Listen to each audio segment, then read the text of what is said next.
Good afternoon, everyone, and welcome to our webinar on creating neuro-inclusive workplaces. It's so wonderful to have you all here. It's great. It's great to be here talking about neuro-inclusive workplaces, something that's really, really close to my heart because we try our best at Connections in Mind to create a neuro-inclusive workplace for our staff who are all neurodivergent. And we really value the difference that they bring to the organization. But I safely say we don't have it perfect. We're always evolving, and I'm really glad to share with you what we've learned throughout the years about this work, not only for ourselves as an organisation, but also in terms of supporting other organisations to do the same as well. So without further ado, I am going to get us onto my shared screen so that we can start having a look at the slides. There we are. Super. Okay. Lovely. Hopefully you can all see that. I should also let you know that my colleague Pranal is with us today. So Pranal is a colleague of mine who works alongside me, and she's a tech guru, and she will be popping stuff into the chat for us to help us to further our knowledge about neuro-inclusive workplaces and the work that we do at Connections in Mind. So there's Pranal, and you'll see that I have also popped the link to our Menti presentation into the chat too. So we're going to be using Mentimeter today so that you can contribute towards the slides today, and we can help co-create them. So do get involved in Menti by clicking on that link there, and we'll get started. Fabulous. So just on Mentimeter. There are three ways that you can get involved with Mentimeter. So you can click on the link into the chat, which Pranal will keep popping back in there because with Zoom, if you enter later, you can't see the old chat. So she'll have to keep popping it back in there. So you can click on that link and that should then take you to this page, which says get interactive, the link's in the chat. And then when you're there, if you wouldn't mind just pressing the heart icon at the bottom of the page there, then I can see that lots of people have made it. Super. Look at that. Lovely. All those beautiful different coloured hearts that we've got coming through. Very much appreciate it. If you're struggling, then please do let Pranal know and she can help you. You can also, if you've got a phone on, you can use the QR code scanner on here as well to help you. And also you can go on any internet browser to menti.com and then you can type in the code 3738 1706. So that's 3738 1706. So if you wouldn't mind just getting involved, please. I can see that we've got almost 100 people online with us, which is a wonderful turnout. So thank you so much for joining us. But it would be lovely to see as many of you as possible on the interactive element because that will really help deepen your learning today so that we can really bring you along on this learning journey. Super. Right. So a little bit of housekeeping about the aims for this talk. So it's really important that we understand the significance of neurodiversity for fostering innovation and creativity, the benefits of neurodiversity. Then we're going to be looking at the prefrontal cortex and its executive functions and impact on productivity. We're also going to be recognizing and addressing unconscious biases and judgments around cognitive differences before learning strategies to create more inclusive workplace environments. And finally, appreciating the vital role of well-being in optimizing cognitive performance as well within the workplace. So that's what we're going to be focusing on today. So first of all, I would like to know who I'm speaking to, please. So please fill out this on Menti. I can see we've got a lovely proportion of people on there. So I'd love to know, how would you best classify yourself? Where in the business do you work? And if it's other, do you just pop it in the chat so we can get a bit of an idea of what the other role that you've got in there? Super. Fantastic. Lovely. Just going to leave this up for a bit longer, but we can see that of the non-others, we've got people that are working in people, which is kind of HR, obviously, managers, managing people, and often you'll have kind of two roles, but you'll be manager of people and also have another role within the organization. We've also got some leaders in the C-suite as well, here as well. But then across the board in administration, IT, operations, sales, and lots of others there. So I'm just going to look in the chat. Health professionals, education, healthcare, neuro language coach, SEN, children's services. Okay, wonderful. So all of this is really relevant to children's services as well. We do have a separate series of webinars for schools specifically, and this one is specifically looking at the workplace today. But of course, these things that are relevant for the workplace are relevant for children as well. So I'm sure that you'll find lots to take away from today. Super. Okay. So I've got to know a tiny bit about yourselves from that previous slide, but I'd like to tell you a bit about myself with an idea that you will understand a bit more about my story and why I'm so passionate about this work. So I have a diagnosis of dyslexia, which means that I self-identify as neurodivergent. Despite my dyslexia and my executive function challenges, I did manage to get to the University of Cambridge to read geography, and I'm a qualified secondary geography teacher. I've also got three girls. I'm a mother of three gorgeous, gorgeous girls. One is 13, the other is 8, and the other one is 6. And they're all neurodivergent. 2 autistics and one with dyslexia. So I really do have that wonderful neurospicy profile at home. My husband and I are both neurodivergent too. So it's lots of fun in our home. I'm also one of the co-founders of Connections in Mind and an organisation called The Code as well, which is an executive function aware tutoring agency as well.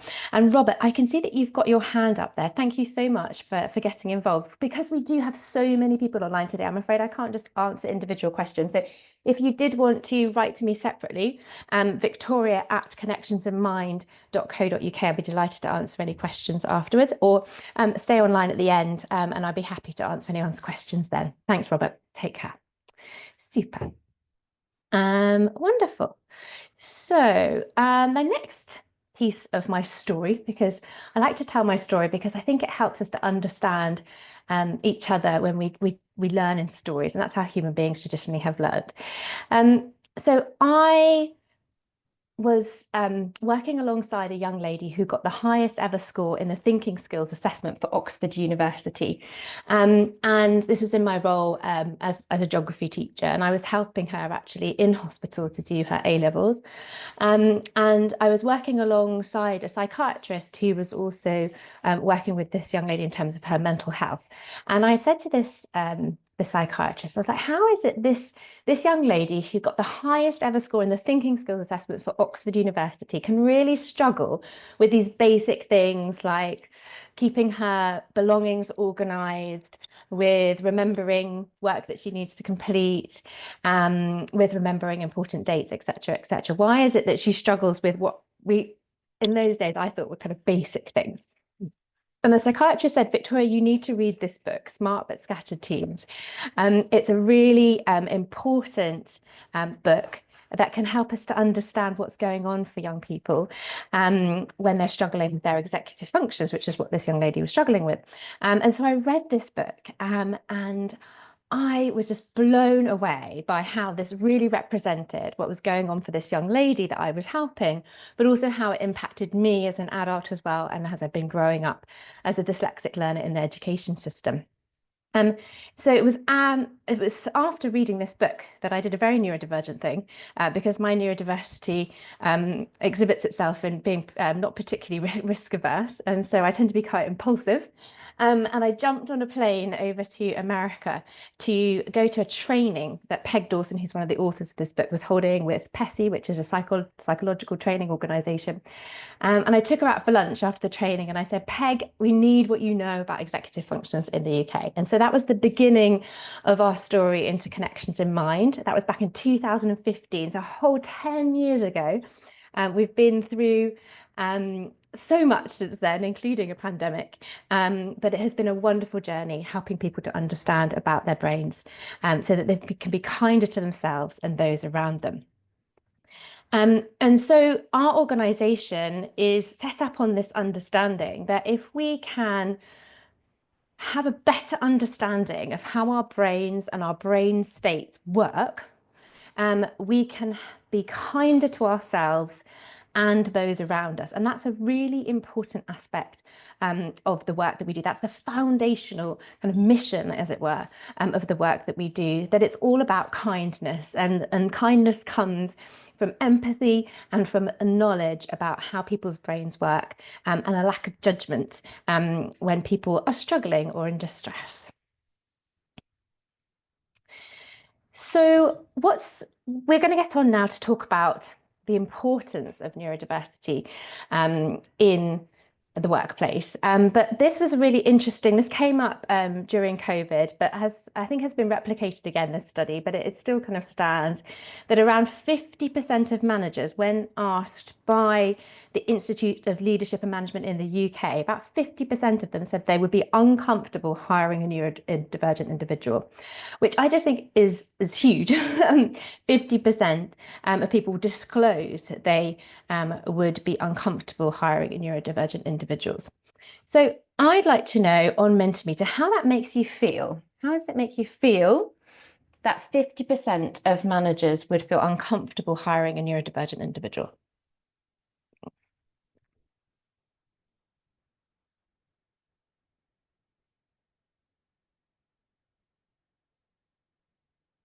Yeah.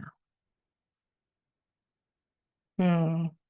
Yeah. So what we've got coming up on the screen here is discriminated, frustrated, depressed, misunderstood, uncomfortable, concerned, sad, angry, um, sad and angry, like it's not good enough, that we need so much more training. Yes, we do. But a lot of people saying that they're unsurprised. It is very, very sad that this is the current state of affairs. And again, this has been replicated, and the numbers have stayed about the same. That lack of understanding about what neurodivergence really means really impacts hiring decisions, and the way that organizations are developing. And it's something that we need to tackle, because not only is the number of people who are neurodivergent rising, because we're now much more aware of what neurodivergence is, and actually the numbers of people aren't rising, but the numbers of diagnosis are, because we're not attributing things that we used to think of as kind of laziness or naughtiness. Instead, we're realizing that actually these are attributed to various different diagnoses and different ways of thinking. And it's just such there's such a missed opportunity for organizations if they don't have different ways of thinking on the team, which we'll come to as we go through this presentation. So just quickly for us to have a think about neurodiversity and what it actually means, okay? Because I think a lot of the time people get confused with the different terms that we have about neurodiversity. But I want to just kind of really fix it in our understanding of how the brain works. So we used to think that brains were like other organs, and that they're either function normally or abnormally, and that, you know, when we gave all these names to the way that brains could function abnormally, like autistic, which is autism spectrum disorder, ADHD, which is attention deficit hyperactivity disorder, dyslexia, dyscalculia, and more. And there's just, what's really interesting is that we now learned a lot more about how the brain works. And actually, it isn't this binary of normal versus abnormal. What we've got actually is this amazing diversity. So let me tell you what we've learned about the brain in the last kind of 30 years or so.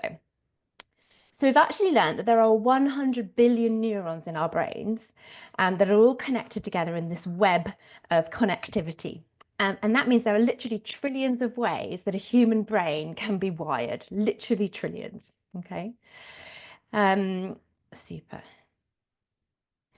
And what we now know is that from before we are born, all of the experiences that we have as an individual shape our brain. So there's a genetic predisposition, but it's the experiences that we have that either unlock that genetic code or just shape the way that our brains adapt to our environment. And that's because over millennia, humans have developed in order to be highly adapted to our environment. That's why we're, as a species, we're so competitive in terms of the way that we adapt to our environment. And so each human brain will be wired differently because of the experiences that we have had. So we now know from the neuroscience that the only certainty about brain development is diversity. The only thing that we can be absolutely sure of is that no two people will ever think or behave in the same way. Even if you've got two people who have an autism diagnosis, they will behave and think in different ways. And I think that's really important. We always say at Connections in Mind, when you've met one autistic person, you've met one autistic person. And so it is very difficult to kind of group people together and say, okay, if you're going to be managing an autistic person, this is how you need to do it. No, you're actually managing a human being, and you need to meet them where they are. And I think that's the key to really providing neuro-inclusive workplaces. So here are some terms for us to help us to understand neurodiversity a bit better. So neurodiversity is the natural variation in how human brains work. Everyone learns and processes and experiences the world in unique ways. So that's neurodiversity as a kind of whole understanding of human diversity. Then this term neurodiverse is a term that gets misused an awful lot. In fact, in every meeting that I have, well, not in every meeting, but at least once a day, somebody misuses the term, and it's one of my kind of pet hates. But I think it's really important that we remember that this term is used to describe groups of people that include people with different types of brains. So you might have a neurodiverse class or a neurodiverse team that you're working with, or you might be a neurodiverse company. Fine, but an individual is referred to as either neurotypical or neurodivergent. You don't use it as a term to talk about an individual. Okay, so really important, if there's one thing that you take away from today, is that use of that word neurodiverse. Only use it to describe groups of people. And if you're talking about a single person, talk about them as neurotypical or neurodivergent. So neurotypical people tend to be the people who can meet social expectations without significant negative impacts on their mental health or physical well-being.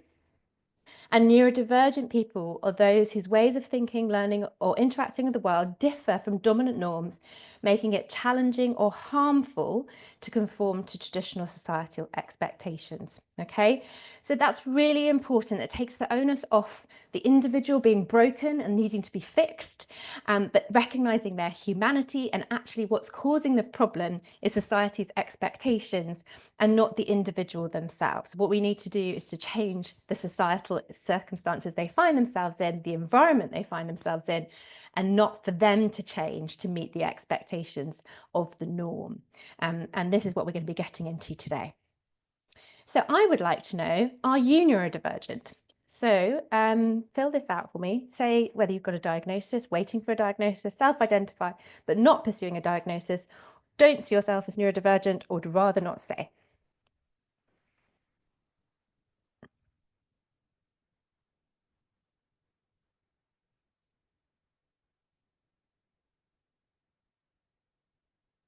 Okay,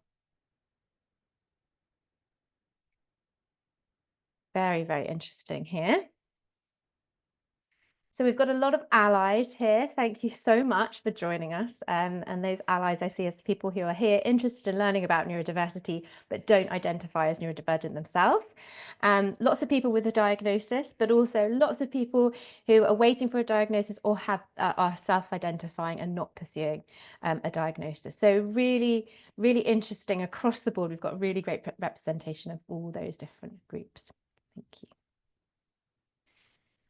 So I've been talking about this concept of executive functions for a while now. So I would like you to just have a think about your knowledge of executive functions. What do you know about executive functions? This is going to help us create a little word cloud here.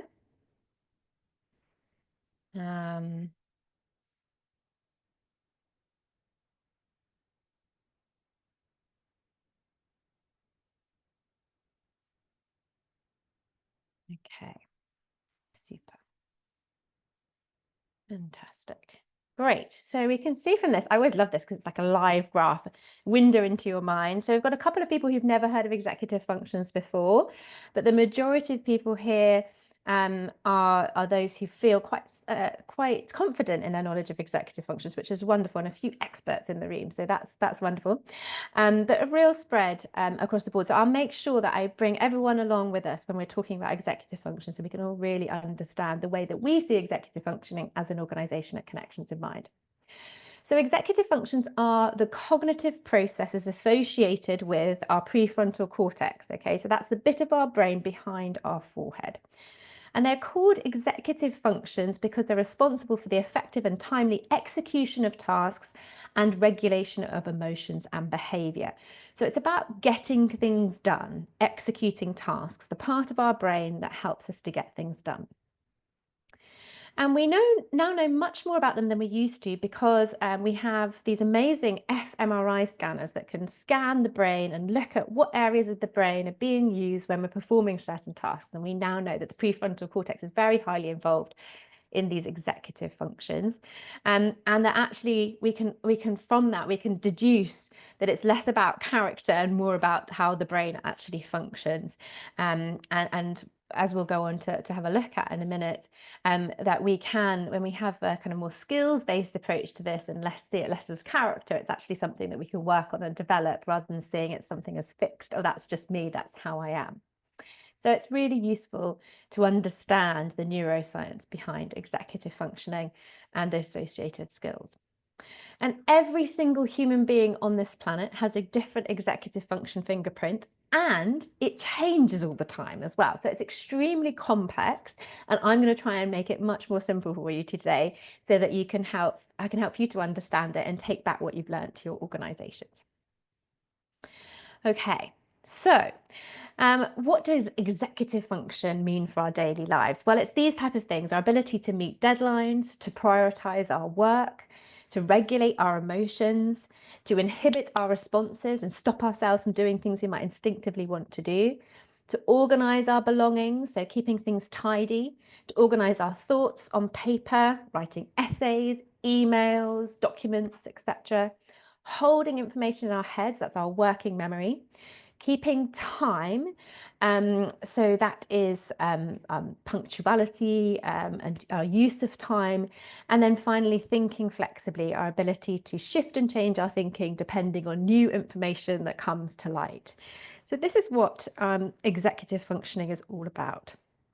So I would like you to think about your profile now and think about which of these things listed here do you struggle with on a semi-regular basis. Which of these things would you say that you find challenging?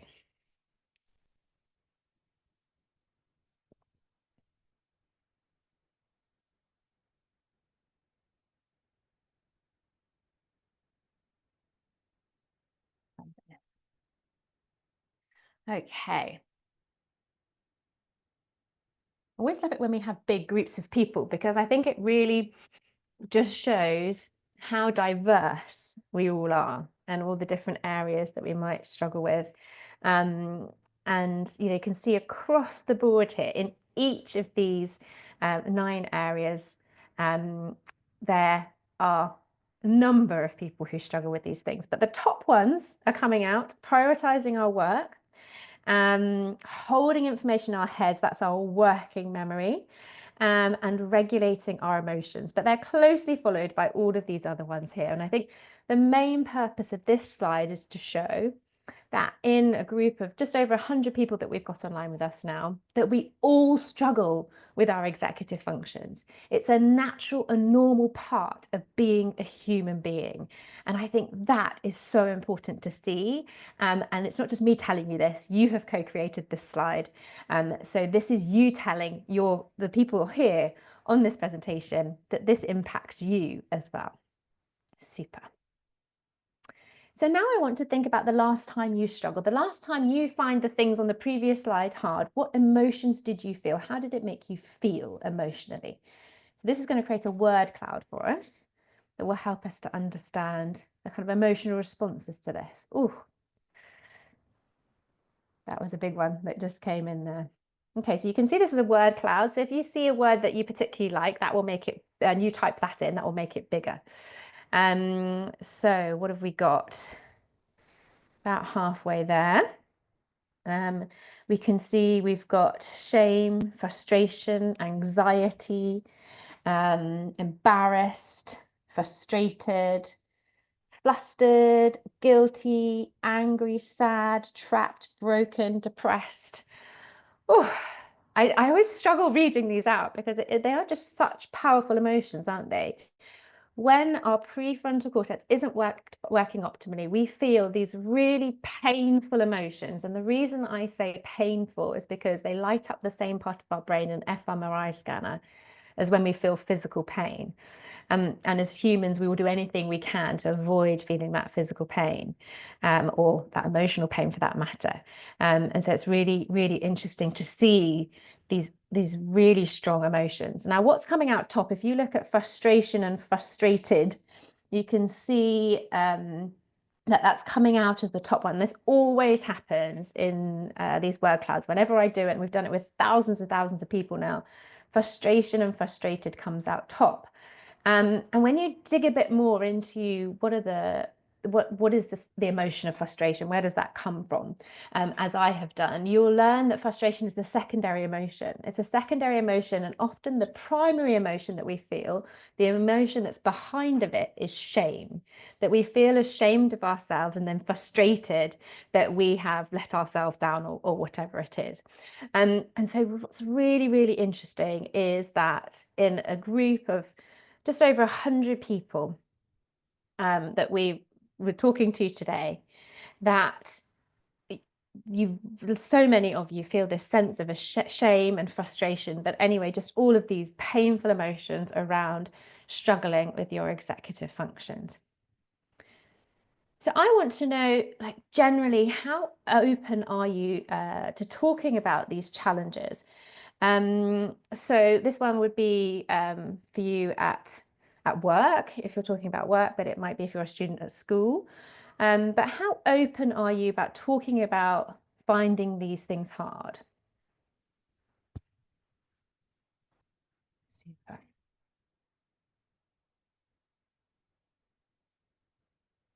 Okay. Very, very, very interesting. So again, we use this graph in a lot of the talks that we do. And I think what's really interesting about this is that always, at school or at work, we're less open about these things. Okay, there's almost this kind of idea that, it's something to be hidden, not something to talk about. It's definitely something to be ashamed about. Whereas when we're with people that we trust, or when we're in a home environment, it feels more comfortable to talk about these things. Not for everyone, but for most people. And I think looking at that between 4 and 7.2, you can really see that differentiation there. And I think that's really speaks to that. Okay. So I want to know, what is at the root cause of these painful emotions? Because we're not born feeling ashamed and frustrated when we cry out for milk when we feel hungry as a baby. That is our natural instinctual response, and we just do it. How do we learn that we should feel ashamed of ourselves when we struggle with these things? So we've got feeling different, school experiences, comparisons. We've got harmful comments, continual put downs. I must cope. That feeling I've got to cope under the pressure, feeling that I'm not good enough, not being good enough, pressure. Not having our needs met, comparing ourselves. All of these things really add up to, don't they? This adds up to the power of the expectations of our society, that we are expected to somehow live without our executive function challenges, that being a good human is not having executive function challenges. But that's just not true, because we've just proven on the previous slide that we all struggle with these things, and we keep it from people in our professional roles and at school. And so our work at Connections in Mind is helping people to talk about our executive function challenges, to normalize struggling with these things so that it can become more socially acceptable, and therefore we feel less ashamed about ourselves. And you can therefore see the ripple effect into mental health, because if you don't feel ashamed of yourself, you're less likely to get depressed, and so on and so forth. Okay, so this has huge social impacts. And at Connections in Mind, we always talk about this work being world changing, because if we can just talk about how we all find this hard, then we can really humanize our experience at work or at school, or at home for that matter, and we can have much more compassion towards fellow humans as well as ourselves. Super. So with regards to executive functions, I just want to kind of clarify a few terminology pieces for those who are quite detail orientated. We have the brain functions, the executive functions, and you can go to multi-day conferences on executive functions. I've been to some of those, and people will debate how many executive function skills are, how many brain functions, but it's generally the consensus is there are 3 core brain functions in executive functioning. We've got our cognitive flexibility, our ability to shift and change our thinking. We've got our inhibitory control, ability to stop ourselves from thinking in one way. And then we've got our working memory, our ability to hold information in our heads whilst we're doing things. So that's the brain function. That's what the brain is doing. And we talk about these brain processes being linked to these skills because obviously you can't kind of scan everyone's brains and look at how developed their prefrontal cortex is. In fact, that wouldn't be ethical. But what we can do is we can look at skills that people have and correlate that with job descriptions, right? In order to be good at this particular job, you need to have excellent goal-directed persistence and time management. And then you can look at helping people to progress in that skill set. So these are the skills that are associated with our prefrontal cortex, that people are being evaluated on all the time, but in a very judgmental, character-driven way and not in an open skills-based way. So our approach is very much moving away from that kind of character judgment and into a space of skills development, which is what workplaces are very, very good at normally, but for some reason it's got stuck with character here. And it's often that we just don't talk about these things and how hard they are because it's seen as being part of our character. So for example, goal-directed persistence is a skill, being able to continue towards a goal. It's the same as resilience or grit. And in order to have strong goal-directed persistence, you need to have really strong working memory to remember what you're working on. You need good inhibitory control, not to get distracted and go off and do something else that you find more preferable.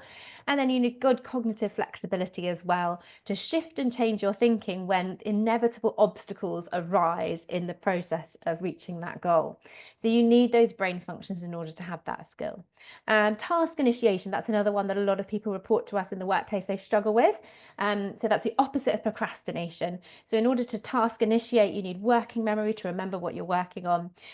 You need your inhibitory control to stop yourself from going off and doing a different task that isn't the one that you need to get started on.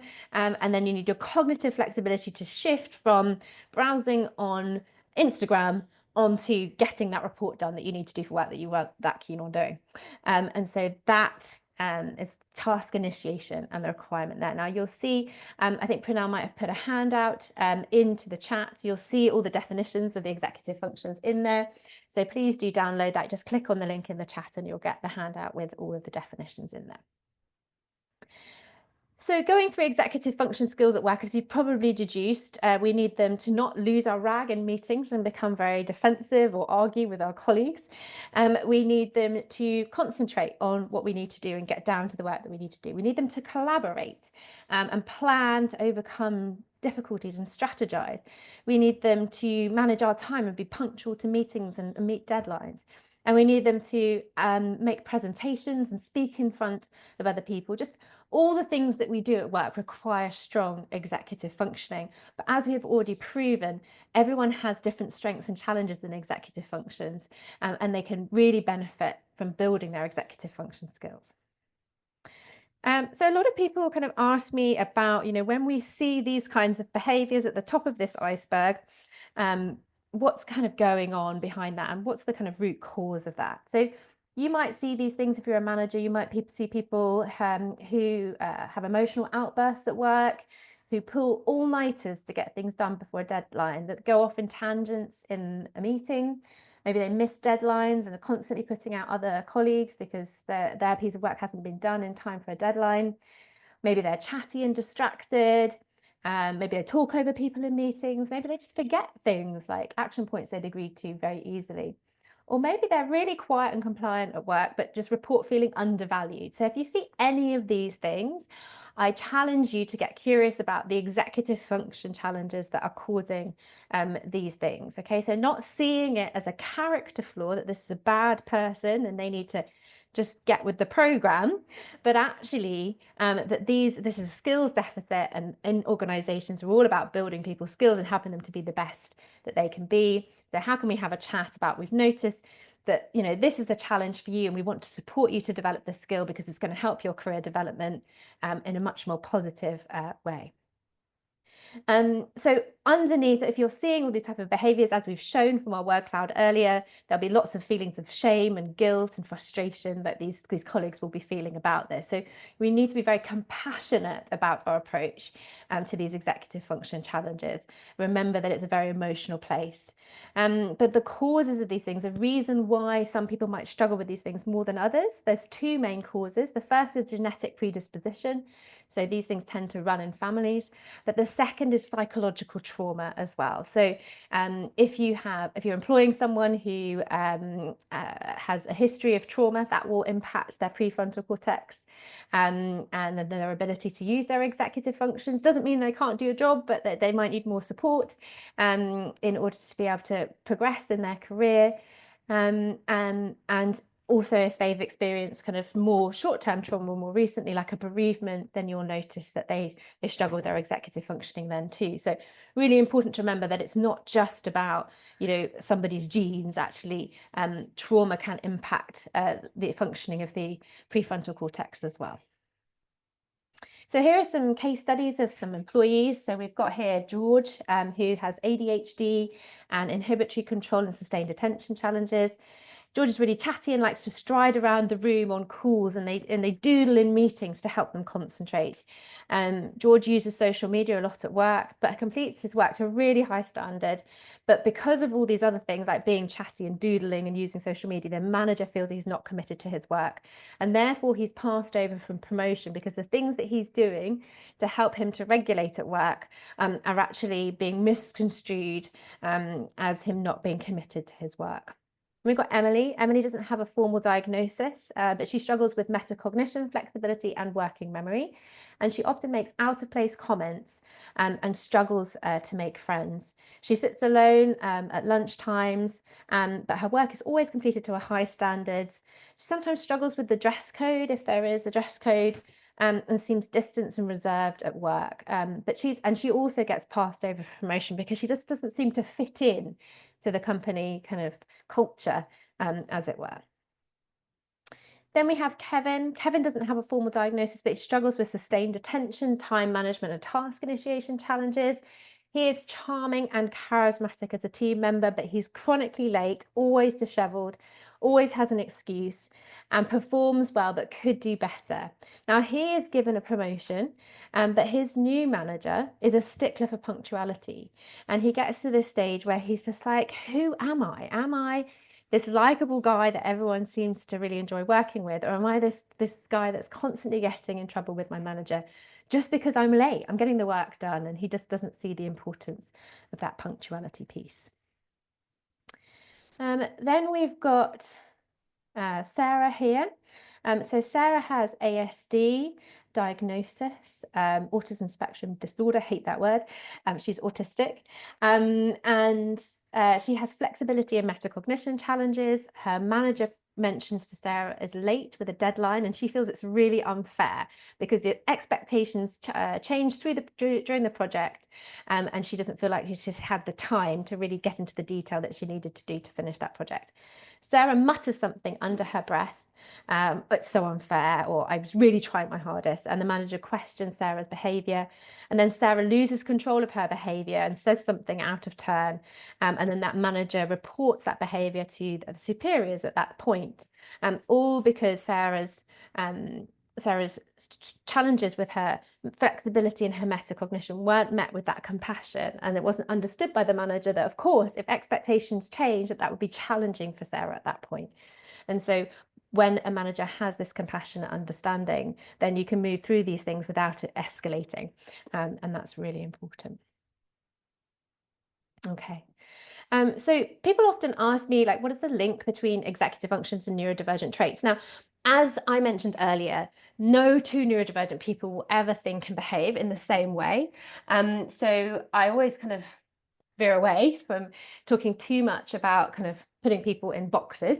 But I think it is helpful to think about how cognitive flexibility can link up with those autistic traits, that difficulty seeing things from different perspectives, that ability to hyper focus and really concentrate on one particular area. That's all that can all be attributed to autism. And then we've got inhibitory control, so ADHD. So a lot of really successful business people have undiagnosed ADHD or ADHD traits, and they tend to be risk takers. They love thinking outside the box, and that lack of inhibitory control can actually be a massive benefit to organizations, and lots of entrepreneurs have ADHD traits. And then with dyslexic traits, so people who have a diagnosis of dyslexia, often that manifests itself in terms of working memory, so that people with dyslexia can really struggle sometimes with meetings when actions aren't written down and they forget what they needed to do. So I don't want to kind of pigeonhole people because that's not very helpful, but I think it's worth us just thinking about these labels that we have currently and how they interplay with executive functioning. So we're going to move on to talk about unconscious bias now, because I think it's just important for us to recognize that as humans, we will always have areas that we're not aware of, where we're making judgments about things that are subconscious or unconscious. And really just getting curious about that is a really important part of becoming neuro-inclusive. So we have these kind of blind spots, everyone has them, where we're not tuned into how we feel or how we judge in that particular area.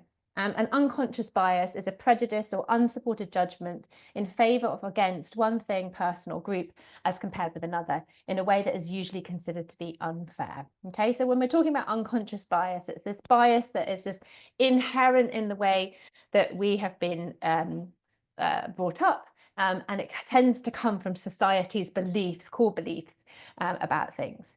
And so that's how we talk about it in Connections in Mind. So at work, this can look like these comments, this internal self-dialogue. So we can have unconscious bias about ourselves. That's really important. It's called internalized ableism. So we might say to ourselves, I'm more than capable. Why can't I just do it? If we're struggling with task initiation or task completion. A manager might just question, oh, they're just lazy. Why can't they just get on with it? We can see, late again, I see at the beginning of the day, the work you do complete is excellent. That's such a loaded comment, isn't it? When you miss a deadline, it impacts everyone around you, as if the person isn't aware of that, and that it's a moral failing, the reason that they've been late for the deadline, not the fact that they're lacking a skill to get that over the line. And please let others speak in a meeting, very much talking down a person who's so enthusiastic and has got so much to say, rather than thinking about how we can help build their response inhibition skills. I don't know why you do this to yourself when people are struggling with their mental health and that's impacting their work, as if it's just so easy to change the way that we think about things and act in a different way. And then the one that we hear a lot of, it's not hard to whatever it is. Just because we find something easy doesn't mean other people find it easy. Just the same as Andy Murray, the great tennis player, he can serve an ace at Wimbledon and he finds that easy, but I certainly wouldn't. And we need to remember that when we find things easy, it doesn't mean it's innately easy. And we need to be really aware of that as managers. So what we tend to find is, and we saw this, didn't we, when you responded to that statistic at the very beginning of this presentation, that neurodivergent people tend to feel very misunderstood, overlooked, and undervalued when they come across this unconscious bias. So I would like to know which of you have had these experiences at work that you feel misunderstood, overlooked, or undervalued at work.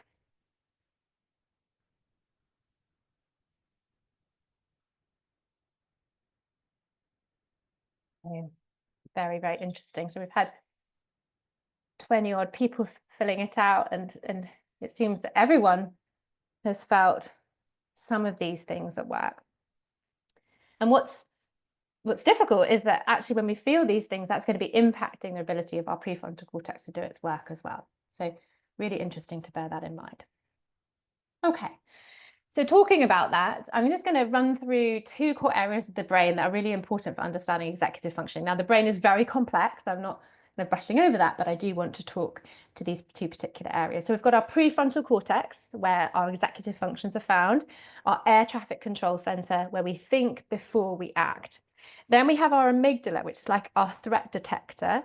The amygdala is constantly taking in information from our surroundings and looking for any patterns of threat that might be there. And as soon as it senses any type of threat, it acts before we think to keep us safe. It's our survival mechanism. And we have this cool hand model of the brain, which I'm going to show you now. So if you follow along with me, if you put your thumb across the palm of your hand, you've got this knobbly bit of your thumb that sticks out. That's your amygdala. And then you've got your cortex and your prefrontal cortex there. So then you've got this hand model of the brain here.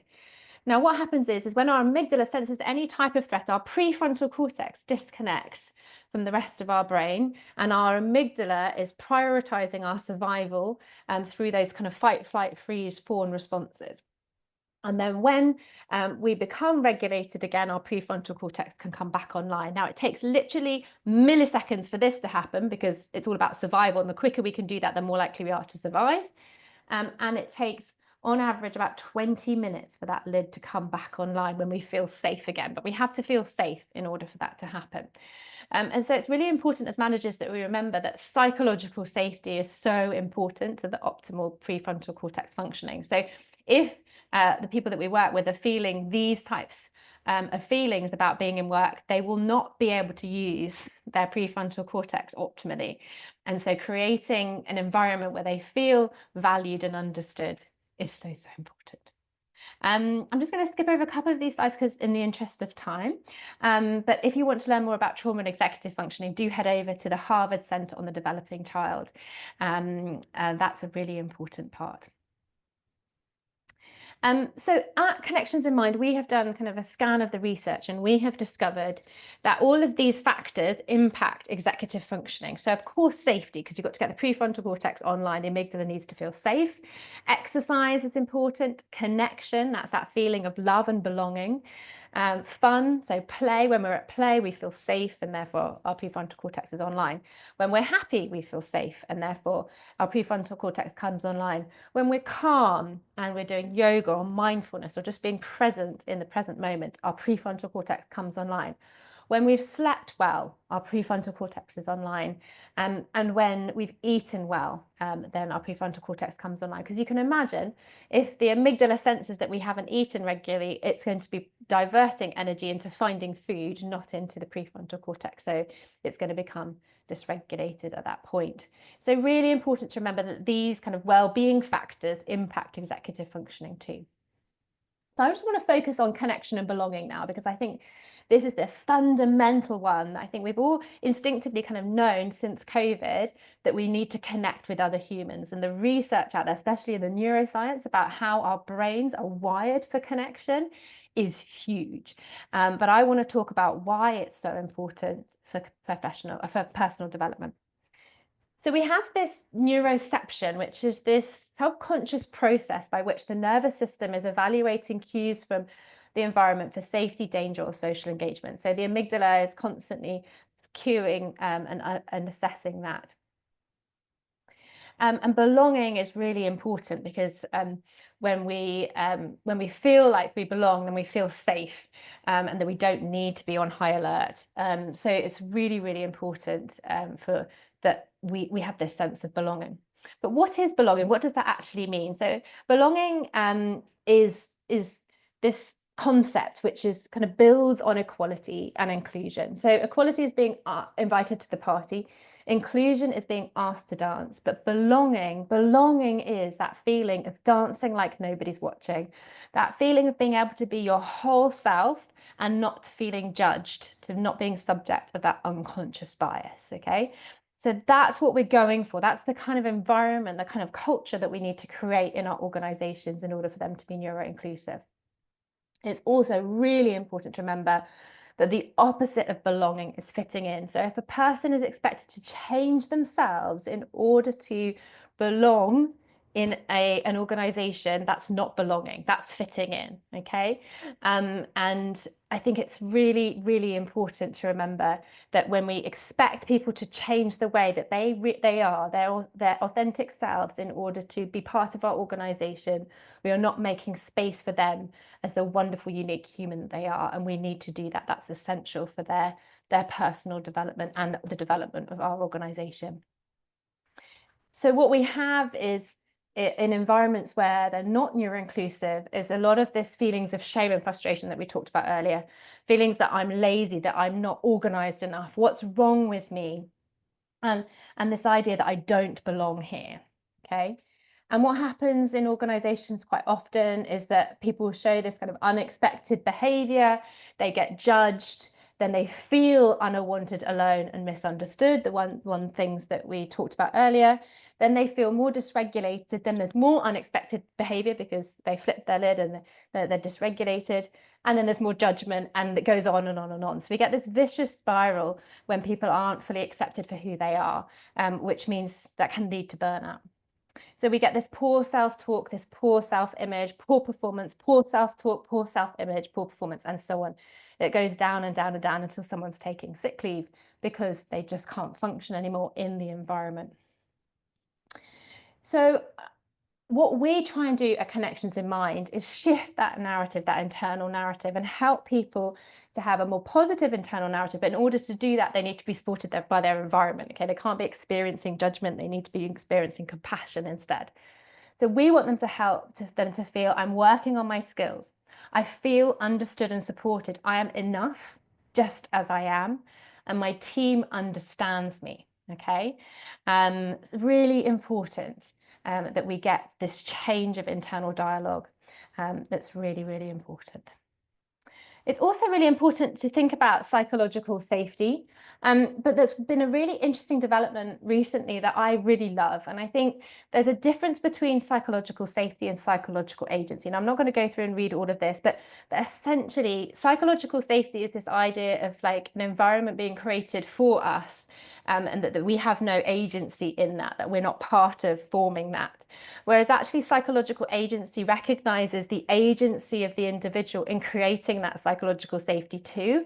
And I think that's really important, because if you don't create a culture where people feel that they can speak up and say, this doesn't feel right for me, and I've got some suggestions of how to change it, then you'll only have people moaning on about how they don't feel that it's right for them, and leaving that up to the managers to solve. And I don't think that's that collaborative nature that we should have in organizations. I think it's really important that we empower people to come up with solutions, to try things out. Yes, it may or may not work, but having that feeling of agency, it's that feeling of autonomy, control of our own lives, which is so important for that optimal brain functioning that we all want, whether we're employees or colleagues or managers. I don't know why that's in there. Oh yes, we want to, that was it. I was going to say, what we want to do as neuro-inclusive organizations is we need to find a way to create the optimal environment that all of our employees can have their whole brain engaged in their work, and not feel a sense of judgment about their executive function strengths and challenges. And when we have that, then that is the gold that we need to be going for. We need to create that environment where the brains are like this and not flipped up like this. Okay, super. So a neuro-inclusive workplace celebrates the neurodiversity of its employees and nurtures each human brain equally. Okay, so it's about recognizing the brilliance of what we bring as unique individuals. And there's 4 key factors to this. The first one is a growth mindset culture, where mistakes are part of learning, that nobody ever feels that they will be judged if they come and say, I made a mistake, but that it will be seen as a part of learning and development. That is essential. It's also about creating this culture of belonging and constantly going back to the stakeholders within any organization, within any team, and say, do you feel like you belong here?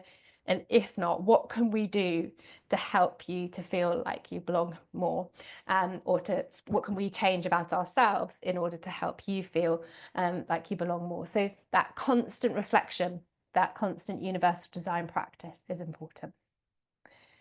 It's also about embedding a culture of executive function skills. So instead of having this judgment and seeing seeing things as character flaws, the things that you should be ashamed of, talking about the fact that somebody struggles with their task initiation, and allowing colleagues to come and say, I'm really struggling with my task initiation on this project. I'm not sure about where we're supposed to be going with it. I'm not finding, I don't feel like I understand the reasoning behind it. I don't feel like I've got everything I need to get started, whatever it is that's getting in the way, so that you can think through together about how to get started. And that's a very kind of positive conversation rather than a judgy kind of conversation where they're just not a team player and they never get things in on time. Okay. So a lot of top organizations now are having their managers trained in executive function coaching, so that in every management conversation, that skill set of being able to talk about executive functioning and to develop executive function skills is just there. And it doesn't need to be a supplementary thing. But other organizations are having executive function coaches come in and work with people one-to-one. And then the final thing about a neuro-inclusive workplace is that we recognize that well-being is as important for productivity as time on the job. So it's not about how many hours we put in, but actually about making sure that the brains of the people that are working in our organization are working optimally because they're looking after themselves, and then actually will get the best that they can offer with that time. So that's really, really important. So just this quote from this piece of research in 2019, higher well-being at work is positively correlated with more business unit levels of profitability. So there's a business case for focusing on well-being, and it's not something, it's like not an either or. Actually, we can really focus on well-being and improve profitability in our organizations as well. So at Connections in Mind, we talk about connect, collaborate, support. That's our approach. And all of the training that we offer talks to this. And we are a community interest company. So we exist to help neurodivergent people and the people who care for them in any way that we can.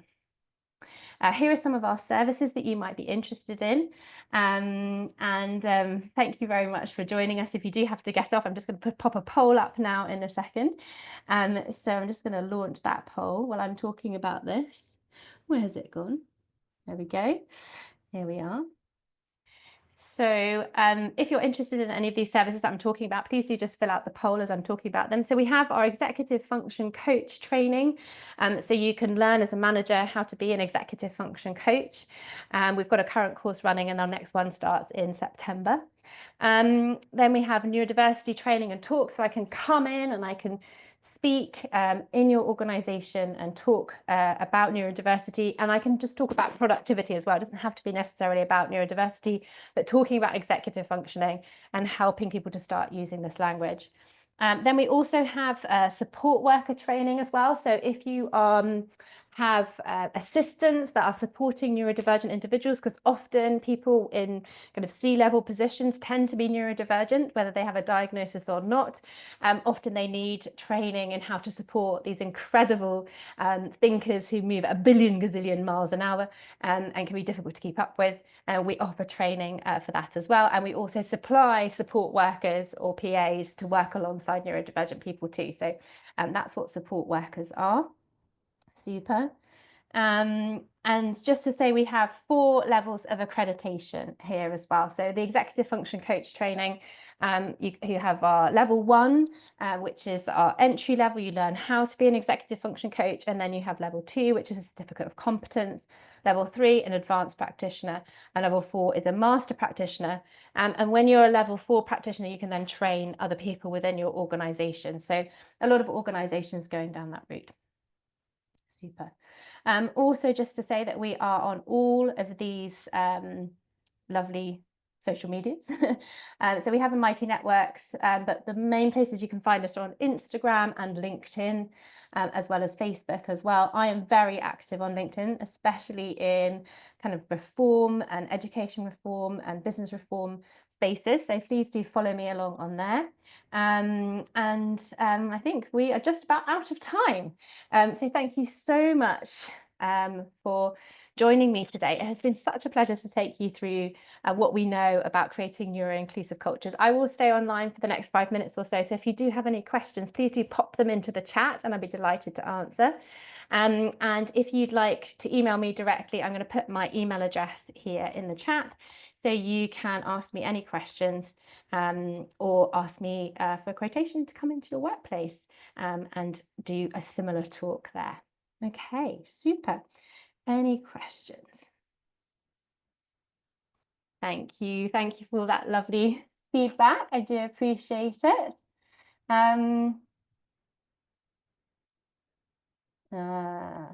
Wonderful, Jay. I'm so glad that our training allows you to be you. That's how we've designed it, and it's so validating to hear that that's happening for you. Really appreciate that. Thank you so much.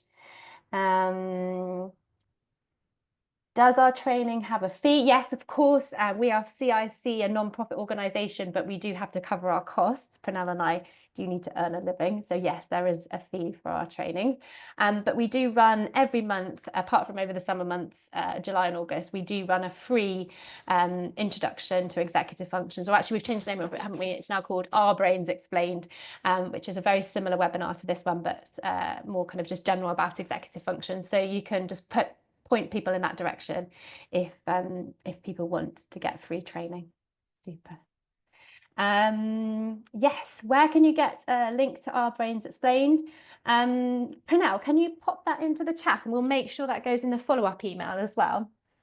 Super.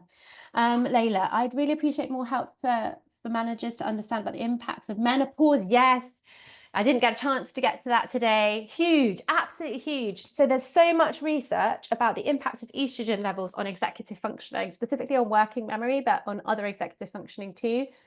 And it's a huge, huge area that managers just really need to understand more of, because it's not a it's not a lack of skills. It's just a changes in our estrogen levels, and with the right strategies and support in place, there's absolutely no reason why we can't do the same work we've always done.